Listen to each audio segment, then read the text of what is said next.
अगर आपको फौज में हमारे बेहतर युवक चाहिए, हमारी देश की क्रीम चाहिए, अगर वो फौज के लिए ऑप्ट करे एज अ फर्स्ट करियर, तो आपको ये करना पड़ेगा, क्योंकि आज जिस हम देख रहे हैं कि फौज is the last option. Why a soldier walks into the hail of bullets? And this is what is the X factor all about. So any pay commission, when it comes up, we always request that pay commission, please take care of the X factor, because that soldier voluntarily walks through the hail of bullets. And that is what, till the time you have agreed and understood and you give him some kind of a compensation. It's not a compensation. It is the national the recognition of the nation towards the sacrifice of the soldier, which is ready to do from day one.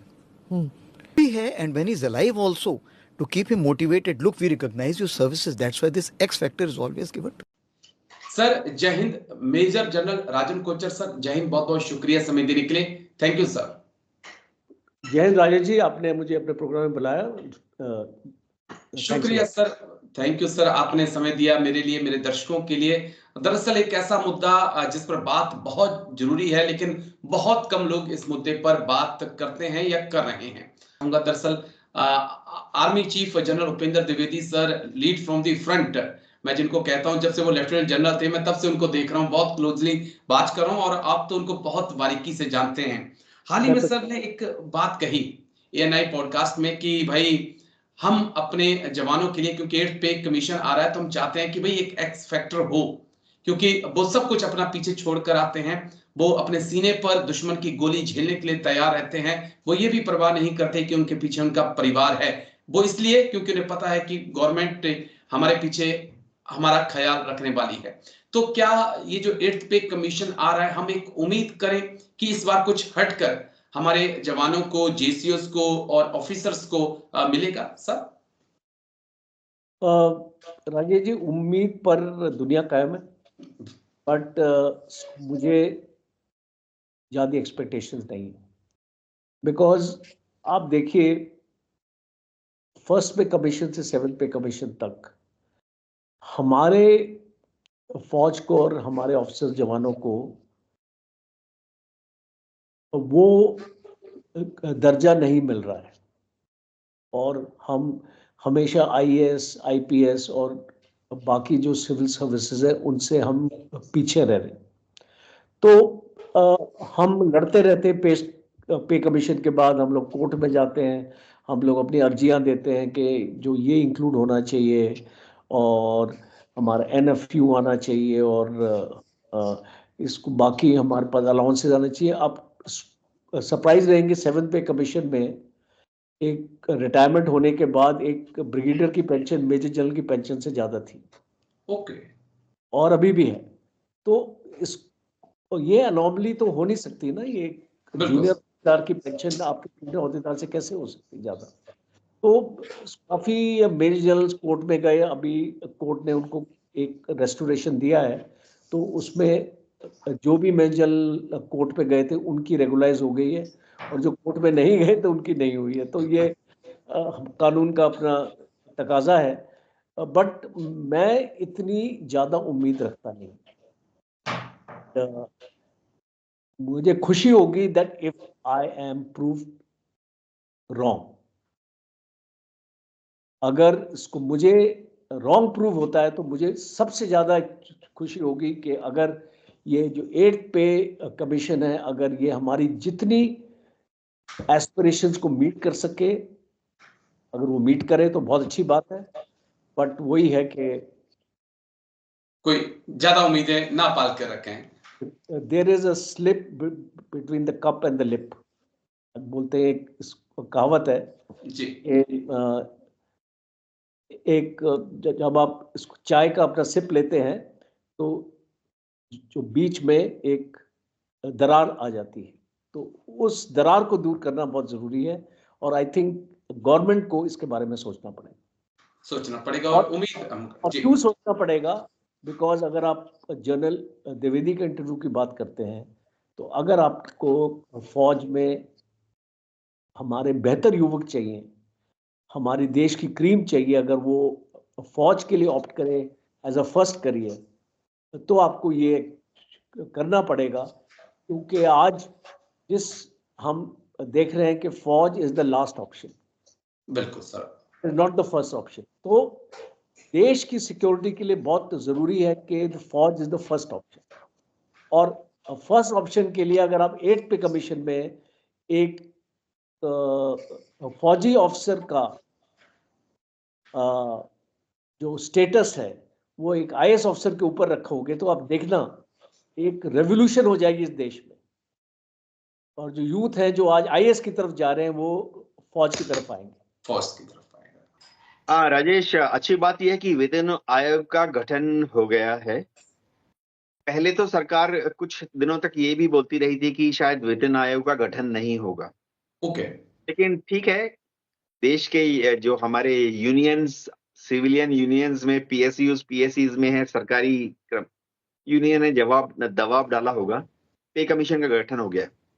तो आपके इस programme के माध्यम से मैं अपने फौजी भाइयों को, खासतौर से अग्निवीर को ये बताना चाहता हूं कि देखो, होता क्या है कि जब पे कमीशन का गठन होता है तो आमतौर पे वो पे कमीशन क्या करती है कि आपकी तनख्वाह और जो डीए थी ओके, वो मर्ज कर देती है।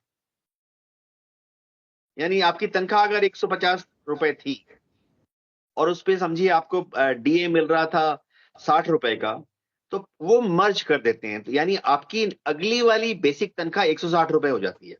ओके, तो पे कमीशन में क्या होता है कि इस तरह के कई सारे फैक्टर्स को मिलाया जाता है। महंगाई कितनी है, क्या कोई ऐसी सर्विस है जिसको थोड़ा ऊपर उठाना है, क्या कोई ऐसी सर्विस है जिसको थोड़ी ज्यादा तवज्जो देनी है, ज्यादा इंपॉर्टेंस देनी है। होता है कल भारत सरकार अगर डिसाइड कर ले कि इंडियन रेलवे के एम्प्लॉइज को, जो मेट्रो एम्प्लॉइज हैं, उनके तुलना ज्यादा तनख्वाह मिलनी चाहिए। दोनों ही ट्रेन चलाते हैं, जी, लेकिन भारत सरकार डिसाइड कर सकती है कि भारतीय रेल के कर्मचारियों को मेट्रो के कर्मचारियों के मुकाबले ज्यादा तनख्वाह मिलनी चाहिए। तो पे कमीशन में इनका ऐसी काफी सारी चीजों को देखा जाता है। फिर आता है कि जैसे एक शब्द है फिटमेंट फैक्टर। ओके, तो अग्निवीर सारे मेरे भाई अभी छोटे छोटे हैं, कोई 20 साल का है, कोई 22 साल का है, उनके लिए मैं बताना चाहता हूं। फिटमेंट फैक्टर का मतलब है कि आपकी अभी की जो तनख्वाह है उसको कितना गुणा किया जाएगा ताकि अगली तनख्वाह आपकी निकल आए। तो समझिए कोई बोलेगा 50 फिटमेंट फैक्टर जो है 1.5 है। जी, आपकी अभी अगर तनख्वाह 10,000 रुपए है तो फिटमेंट फैक्टर गुणा कर देंगे 1.5 से, आपकी अगली तनख्वाह बन जाएगी 15,000। ओके, तो जैसे अगर आप अलग पहले के पे कमीशन लें, छठी के पे कमीशन, 7वीं पे कमीशन, तो फिटमेंट फैक्टर कभी रहा है 2.57 रहा है, कभी रहा है 1.93। ओके, इस बार अलग अलग पंडित लोग सब अंदाजा लगा रहे हैं। कोई बोल रहा है कि फिटमेंट फैक्टर शायद होगा इस बार, जो ज्यादा की तरफ सोच रहे हैं कि फिटमेंट फैक्टर इस बार 2.13 हो सकता है।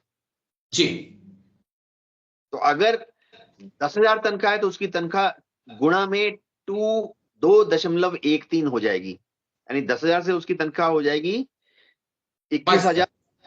22,000 के आसपास।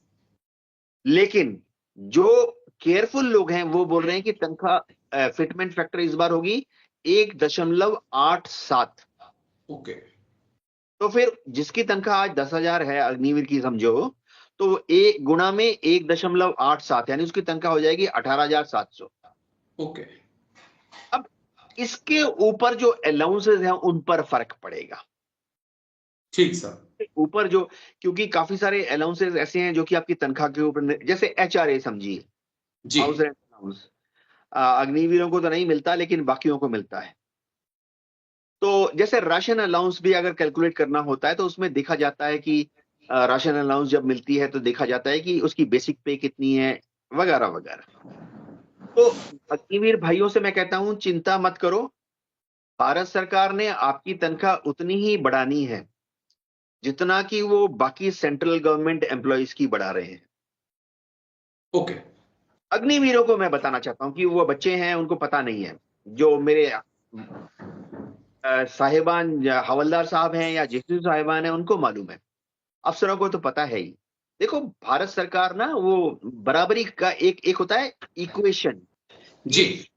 सेंट्रल गवर्नमेंट में एलडीसी के बराबर फौज में कौन है, सेंट्रल गवर्नमेंट में यूडीसी के बराबर फौज में कौन है, okay. Central government section officer के बराबर फौज में कौन है, सेंट्रल गवर्नमेंट में डिप्टी सेक्रेटरी के बराबर फौज में कौन है, सेंट्रल गवर्नमेंट में डायरेक्टर या जॉइंट सेक्रेटरी के बराबर फौज में कौन है।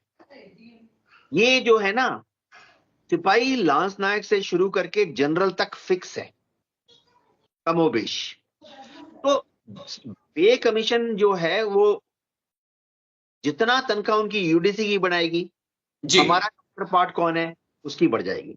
जितना पे कमीशन तनख्वाह उनके सेक्शन ऑफिसर की बढ़ाएगी, तो समझिए हमारे जेसीओ में से जो भी उसके बराबर है, चाहे वो सूबेदार साहब हो या सूबेदार एसएम साहब हो, तनख्वाह उतनी बढ़ जाएगी। अग्निवीरों की तनख्वाह भी फिटमेंट हिसाब। तो अग्निवीर के मेरे प्यारे मित्रों, आप पे कमीशन को लेके चिंतित मत होइए। आपकी तनख्वाह बढ़ेगी, अच्छी बढ़ेगी, लेकिन बढ़ेगी उतनी ही जितने की हमारे सिविलियन काउंटर पार्ट्स की बढ़ रही है।